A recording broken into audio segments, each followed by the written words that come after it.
Ipinanganak si Jesus sa bayan ng Bethlehem sa lalawigan ng Judea noong si Herodes ang hari. Isang araw dumating sa Jerusalem ang ilang taong dalubhasa galing sa silangan. Nagtanong sila, "Saan ba ipinanganak ang hari ng mga Hudyo? Nakita namin ang kaniyang bituin sa silangan at naparito kami upang sambahin siya." Nang mabalitaan ito ni Herodes, nabagabag siya at pati na rin ang buong Jerusalem. Kaya ipinatawag ni Herodes ang lahat ng namamahalang pari at mga tagapagturo ng kautusan at tinanong sila kung saan isisilang ang Kristo.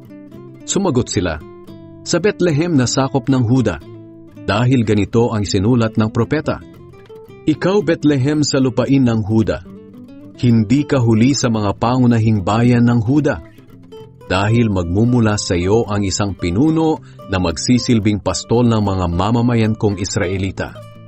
Nang marinig ito ni Herodes, palihim niyang ipinatawag ang mga taong galing sa silangan at inalam kung kailan talaga nila unang nakita ang bituin. Pagkatapos, pinapunta niya sila sa Bethlehem.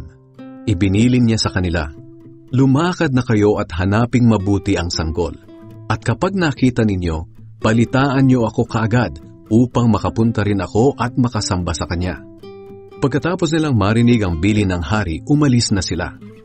Habang sila ay naglalakbay, muling lumitaw ang bituin na nakita nila sa silangan at lubos ang kanilang kagalakan.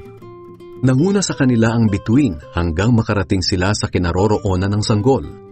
Pagpasok nila sa bahay, nakita nila ang sanggol at ang ina nitong si Maria. Lumuhod sila at sumamba sa sanggol. Inilabas din nila at inihandog sa sanggol ang mga dala nilang ginto, insenso at pabangong mira.